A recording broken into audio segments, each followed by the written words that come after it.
Hello everyone, मेरा नाम है Kapil and welcome to my YouTube channel आसान है।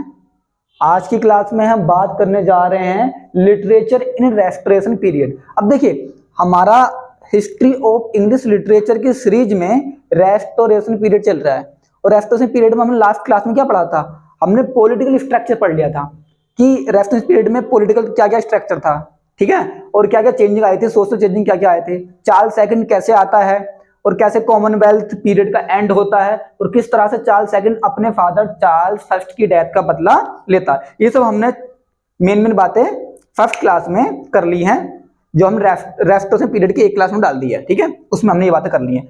आज की क्लास में हम सिर्फ और सिर्फ लिटरेचर पर फोकस रखेंगे, लिटरेचर इन रेस्टोरेशन पीरियड। अब अगर हम लिटरेचर की बात करें तो देखिए, रेस्टोरेशन पीरियड में जो प्रोमिनेंट फिगर थे वो भाई जोहन ड्राइडन थे, ठीक है, इसलिए इस एज को हम एज ऑफ ड्राइडन भी कहते हैं। तो सबसे पहले हमने जो लिए हैं यहाँ पे जोहन ड्राइडन लिए हैं, जिनका टाइम ड्यूरेशन रहा है 1631 से 1700 तक, ठीक है।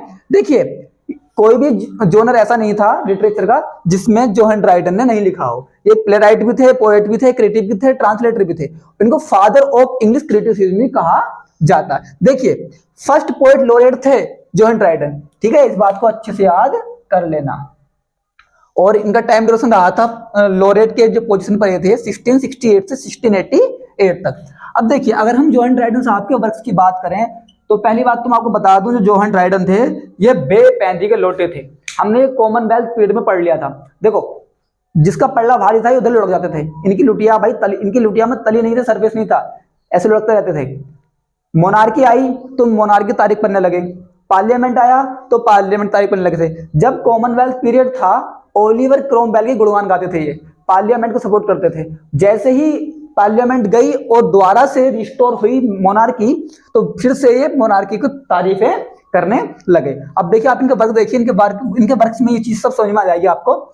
इनका जो पहला वर्क है वो हीरोइक स्टैंजा हमने लिया यहाँ पे, हीरोइक स्टैंजा जो 1659 में आया था। मैंने इनके सारे वर्क्स जो लिए हैं क्रोनोलॉजिकली ऑर्डर में लिए हैं, क्योंकि आजकल क्या है, वर्क्स के साथ साथ हमें उनकी डेट्स भी याद होनी चाहिए। तो पहला वर्क हमने लिया है, इनका पहला वर्क लिया है हीरोइक स्टैंजा, जो 1659 में आया। ये भाई यूलॉजी था ऑन क्रोमवेल। तो यूलॉजी क्या होता है? यूलॉजी कह लो या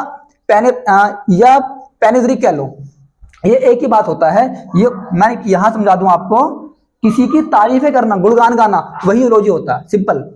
तो इन्होंने क्या किया था, हीरोइक स्टैंजा में क्रोमवेल की तारीफें की थी, गुणगान गाया था, ठीक है। और ये क्रोमवेल की डेथ के बाद में लिखा गया था कि क्रोमवेल ने क्या क्या अचीवमेंट हासिल की, क्या क्या किया, ये सब हीरोइक स्टैंजा में जोहन ड्राइडन ने लिखा था। सेकंड इनका वर्क है ऑस्ट्रिया रिडक्स, ऑस्ट्रिया रिडक्स। देखिए, यहाँ पर डेट लिखनी याद नहीं रही है, ये बिल्कुल एक एक साल के अंतराल से लिखे गए डिफरेंट थे। ये 1659 में हीरोइक स्टैंजा लिखा गया है, तो ऑस्ट्रिया रिडक्स लिखा गया भाई 1660 में। अब यहां पे क्या था, जैसे ही पार्लियामेंट का एंड हुआ, जैसे ही रिपब्लिक का एंड हो गया, वैसे अब मोनार्की आ गई, तो इन्होंने क्या किया भाई, यहाँ पे ये तारीफ करने लगे मोनार्की की। तो ऑस्ट्रिया रिडक्स में इन्होंने चार्ल्स फर्स्ट को वेलकम किया है, और यहाँ पे इन्होंने रेस्टोरेशन एज के बारे में बताया है। और ये भी क्या है भाई, पेनेज्रिक है। पेनेज्रिक मैंने बता दिया आपको, वही गुणगानी सिनोनियम है, यूलॉजी कह लो या पेनेज्रिक कह लो। तीसरा इनका वर्ड है टू हिज स्केड,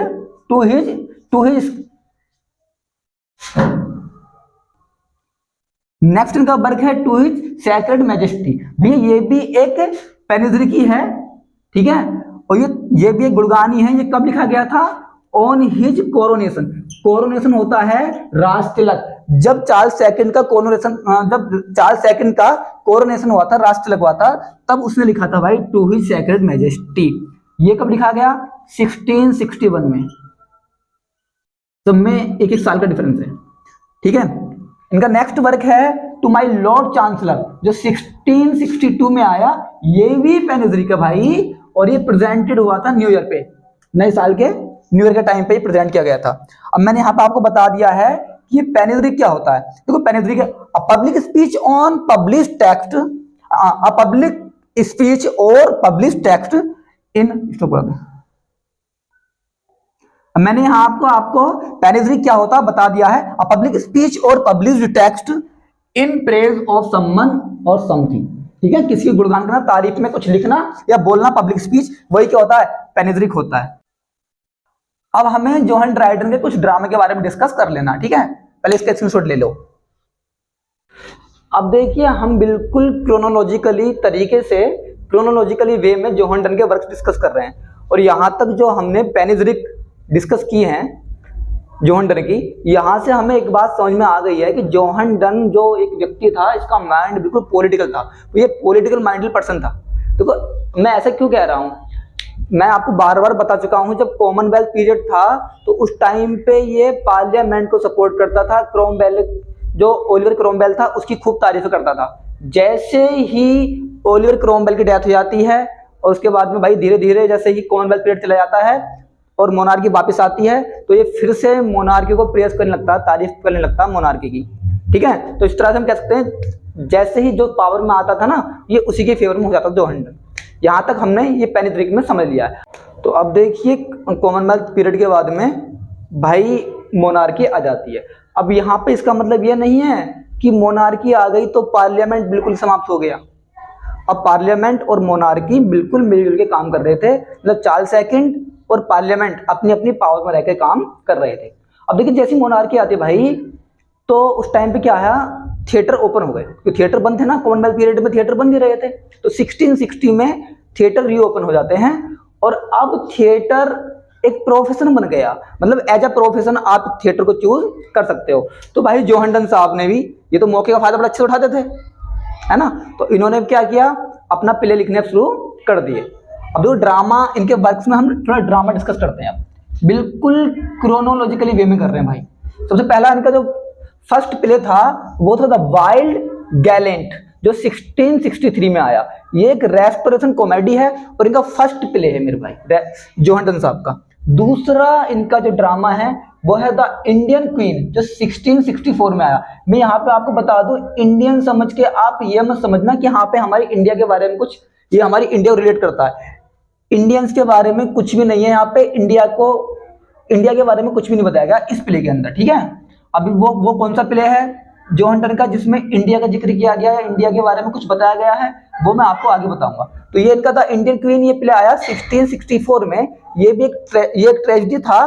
उसकी सेटिंग कहाँ पे है, पेरू एंड मैक्सिको में, और मैंने लिखा है यहाँ पे नॉट रिलेटेड टू इंडिया, ये इंडिया को रिलेट नहीं करता था।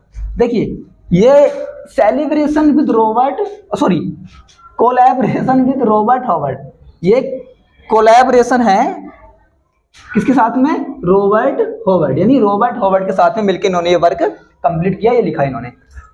हमने नेक्स्ट ड्रामा लिया इनका, वो है द इंडियन एम्परर, ये इसी का सिक्वल है पहले वाले का, ठीक है। द इंडियन क्वीन का ये सिक्वल है जो 1665 में आया।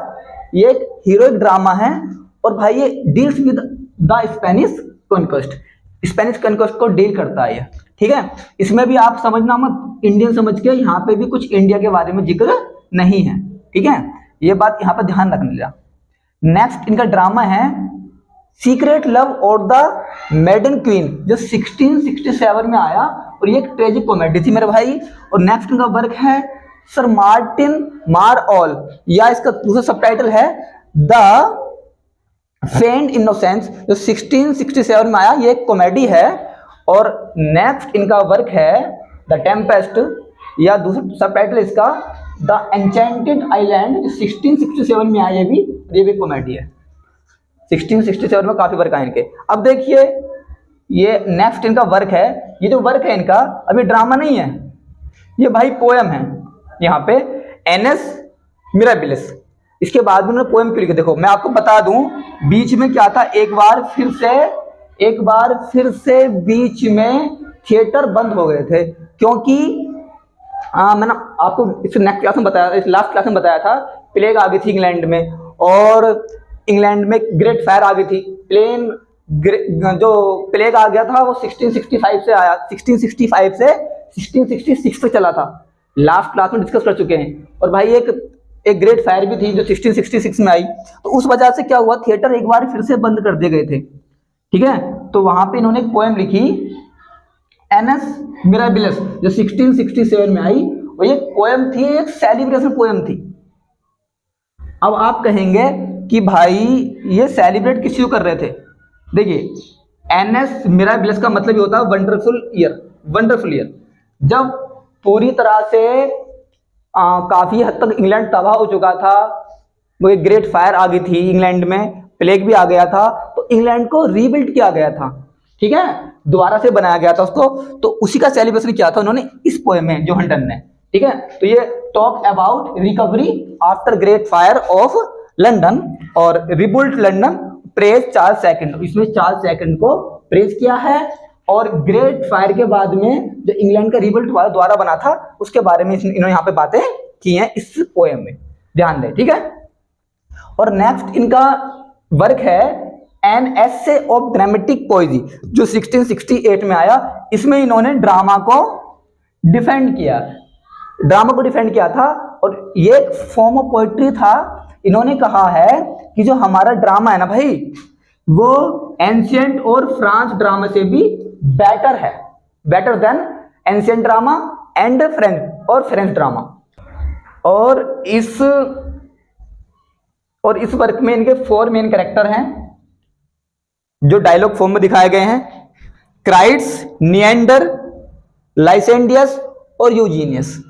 स्क्रीनशॉट ले सकते हैं इसका, हम आगे नेक्स्ट इनका वर्क डिस्कस करेंगे। आप इनका स्क्रीनशॉट ले सकते हैं आप, और इसके बाद हम इनके नेक्स्ट वर्क अभी और डिस्कस करेंगे। याद रखना, जो मैं साथ साथ बोलता हूँ कुछ अलग से भी नोट कर लिया करो मेरे भाई, इनसे अलग भी मैं कुछ, क्योंकि बोर्ड पे इतना नहीं लिख पाता हूँ, जितना पॉसिबल होता लिख देता हूँ। कुछ बातें ऐसी बोलता हूँ ना, तो वो भी आप अलग से नोट डाउन कर लिया करें, ठीक है। चलिए डॉक्टर लाइए। नेक्स्ट इंपोर्टेंट वर्क है जोहन का एन इवनिंग लव और mock astrologer tyranny love tragedy, जो 1688 में आया। एक ड्रामा भी है और एक ट्रेजेडी भी है। नेक्स्ट इंपोर्टेंट वर्क है जोहन ड्राइडन साहब का अल्मेंजर और अल्माहाइड और द कॉन्क्वेस्ट ऑफ ग्रेनेडा, जो 1669 में आया।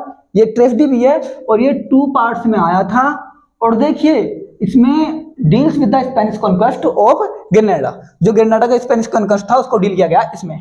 नेक्स्ट इंपोर्टेंट वर्क है marriage a la mode. Next important work है इनका द मिस्टेकन हस्बैंड, 1674 में आया। और जोहन ड्राइडन साहब का नेक्स्ट इंपोर्टेंट वर्क है द स्टेट ऑफ इनोसेंस, जो 1674 में आया। नेक्स्ट इंपोर्टेंट वर्क है औरंगजेब अ ट्रेजेडी, 1676 में आया। अब यहाँ पे ध्यान देने वाली बात है, ये वो वर्क है जिसमें हमारे एक इंडियन मुगल एम्परर औरंगजेब का मेंशन किया गया है, ध्यान रख लेना, ठीक है। तो यही वो वर्क है जहां पे इंडियन मुगल एम्परर औरंगजेब को मेंशन किया गया। ये किसका वर्क है? जोहन ड्राइडन साहब का, जो 1676 में आया। नेक्स्ट इंपोर्टेंट वर्क है इनका ऑल फॉर लव और द वर्ल्ड वेल लॉस्ट। ये एक ट्रेजेडी है, और ध्यान रहे only play in blank verse, यही एकमात्र ऐसा प्ले है जो ब्लैंक वर्स में लिखा हुआ है। बाकी सभी वर्क जोहन ड्राइडन साहब के हीरोइक कपलेट में लिखे हुए थे, ध्यान रहे हीरोइक कपलेट में, बाकी सब वर्क, यही एकमात्र का ऐसा वर्क है जो ब्लैंक वर्स में लिखा हुआ है। और ये बेस्ड था एनाटोमी एंड क्लियोपेट्रा, बताइए किसका है? विलियम शेक्सपियर साहब का। तो विलियम शेक्सपियर के एंटोनी एंड क्लियोपेट्रा से बोरो किया गया, ये वहां से इसको लिया गया, उस पे बेस ये लिखा गया, ठीक है। जोहन ड्राइडन मतलब इमिटेट किया है। अब देखिए ये और ये 3 सटायर हैं जोहन ड्राइडन साहब के, जो बहुत ही फेमस हैं, ठीक है। अपनी सटायर के लिए बहुत अच्छे तरीके से जाने जाते हैं जोहन ड्राइडन साहब। तो एब्सोलम एंड एकिटोफेल, जो 1681 में आया, ये पॉलिटिकल सटायर था इनका, the best political satire, biblical था और एलेगोरिकल। अब देखिए इसमें क्या है, रिबेलियन ऑफ एब्सोलम अगेंस्ट डेविड, मतलब डेविड के अगेंस्ट एब्सोलम का रिबेलियन दिखाया गया, विद्रोह दिखाया गया था। अब देखिए ये डेविड यहाँ पे इसमें इस प्ले में डेविड रिप्रेजेंट किया गया है चार्ल्स सेकंड को, जो किंग चार्ल्स सेकंड था। और ये एब्सोलम कौन थे, अब ये हम आगे बता रहे हैं। यहाँ पे इस प्ले में एब्सोलम एंड एकिटोफेल जो सटायर था, इसमें इन्होंने रिप्रेजेंट किया है अपने कंटेम्पोरेरी जो कंटेम्पोररी कैरेक्टर्स थे ना इनके, जोहन ड्राइडन साहब के, उन्हीं को रिप्रेजेंट किया है। अब ये डेविड कौन थे? King Charles second. और ये एब्सलम कौन था? ये इलेजिटिमेट सन है चार्ल्स सेकंड का। ऐसा माना जाता है कि लगभग 17 इलेजिटिमेट सन थे चार्ल्स सेकंड के। और ये ड्यूक था मैन माउथ का। और नेक्स्ट इसमें कैरेक्टर है एकिटोफेल। और एकिटोफेल क्या है? एकिटोफेल ने ब्रेन वॉश कर दिया था भाई एब्सलम को, इसका माइंड को ब्रेन वॉश कर दिया था कि भैया एक काम कर, सीज हिज फादर्स थ्रोन, कि अपने जो फादर है उनके थ्रोन को सीज कर ले भाई। और ये कौन था? ये था अर्ल ऑफ सेफ्टबरी। ठीक है, तो डेविड कौन है यहाँ पे? King Charles second. एब्सलम कौन है? किंग चार्ल्स सेकंड का इलेजिटिमेट सन। और ये ड्यूक है मैन माउथ का। एकिटोफेल कौन है? एकिटोफेल भाई अर्ल, ये अर्ल है, अर्ल ऑफ सेफ्टबरी का। और एकिटोफेल ने ब्रेन वॉश कर दिया था एब्सलम के माइंड को कि भाई एक काम कर, अपने पापा जी की जो थ्रोन है उसको सीज कर दे। और भाई इसका ब्रेन वॉश हो भी गया था। और मैंने आपको पहले बताया था ना पोपिस प्लॉट, जोहन ड्राइडन के एक प्ले में पोपिस प्लॉट देखा जाता है, वो यही प्ले है। ठीक है, मैंने आपको पीछे बताया है कि पोपिस प्लॉट का जिक्र किया गया है। और वो कहां किया गया? जोहन ड्राइडन के इसी प्ले में किया गया है, एब्सलम एंड एकिटोफेल। तो भाई ये एक बेस्ट पॉलिटिकल सटायर है। और दूसरा जो सटायर है इनका जोहन ड्राइडन साहब का, वो है Mac Flecknoe or a satire upon the true blue Protestant poet TS. अभी टीएस कौन है यहाँ पे? याद रख लेना, ये थॉमस सैडवेल, यही टीएस है। 1682 में आया ये वर्क इनका। और ये मॉक हीरोइक सटायर है, ये भी सटायर ही है। और तीसरा इनका सटायर है द मेडल, जो 1682 में आया।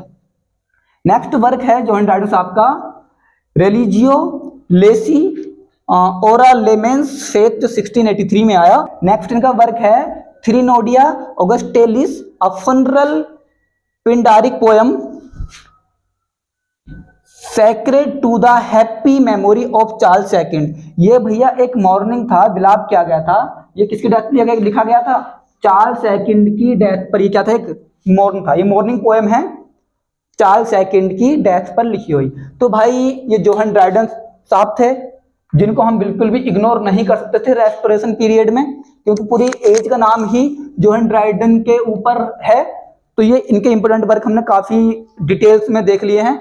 अभी हम डिस्कस करने जा रहे हैं कुछ और इंपोर्टेंट राइटर जो रेस्टोरेशन पीरियड के थे। अब देखिए हम डिस्कस कर लेते हैं कि भाई रेस्टोरेशन पीरियड के कुछ अदर राइटर, फेमस राइटर कौन कौन से हैं। विलियम कॉन्ग्रीव, जिनका टाइम ड्यूरेशन रहा है 1670 से 1729 तक। ये एक इंग्लिश प्ले राइट थे, पोएट थे। और ये जाने जाते हैं कॉमेडी मैनर्स के लिए। अब मुझे यहाँ पर आप ये बताइए कमेंट करके, तो कॉमेडी ऑफ मैनर्स के लिए कौन जाने जाते हैं भाई? William Congreve. अब कॉमेडी ऑफ ह्यूमर्स के लिए किसको जाना जाता है? कॉमेडी ऑफ ह्यूमर्स के लिए किसको जाना जाता है, ये आप मेरे को बताएंगे कमेंट्स करके, ठीक है। और ये मेंबर थे किटकैट क्लब के, किटकैट क्लब के मेंबर थे ये। नेक्स्ट हमारे इंपोर्टेंट फिगर हैं इस एज के, ये वुमेन है एफ्रा बैन, जिनका टाइम ड्यूरेशन रहा है 1640 से 1689 तक। देखिए ये first English professional women writer थी, ठीक है जी। नेक्स्ट हमारे इंपोर्टेंट राइटर हैं इस एज के जॉर्ज अथरेज, जिनका टाइम ड्यूरेशन था 1636 से 1691। नेक्स्ट हैं विलियम विचेरले, जिनका टाइम ड्यूरेशन रहा है 1641 से 1716। और नेक्स्ट हमारे इंपोर्टेंट राइटर हैं इस एज के जोहन वेनबर्ग, जिनका टाइम ड्यूरेशन 1664 से 1726 है। और नेक्स्ट है सैमुअल पेपेज, जिनका टाइम ड्यूरेशन रहा है 1633 से 1703। ये एक फेमस डायरिस्ट थे, इनको डायरी लिखने का भाई बहुत ज्यादा शौक था, बहुत फेमस डायरी लिखी इन्होंने, तो एक फेमस डायरिस्ट थे। नेक्स्ट है हमारे सैमुअल बटलर, जिनका टाइम ड्यूरेशन रहा है 1613 से 1680। तो ये था, यहाँ पे हमारा कंप्लीट होता है रेस्टोरेशन पीरियड। और अगर आपको कोर्सेज अच्छी लग रही हो, ये क्लास अच्छी लगी भाई, तो क्लास को लाइक करो, शेयर करो, ज़्यादा से ज़्यादा प्यारी प्यारी कमेंट्स करो, बहुत कम देखने मिलती हैं। मैं पर्सनली एक कमेंट्स पढ़ता हूँ वैसे तो। अभी अगर आप चैनल पर नए हैं तो भाई सब्सक्राइब कर लो, मिलते हैं नेक्स्ट क्लास में, बाय।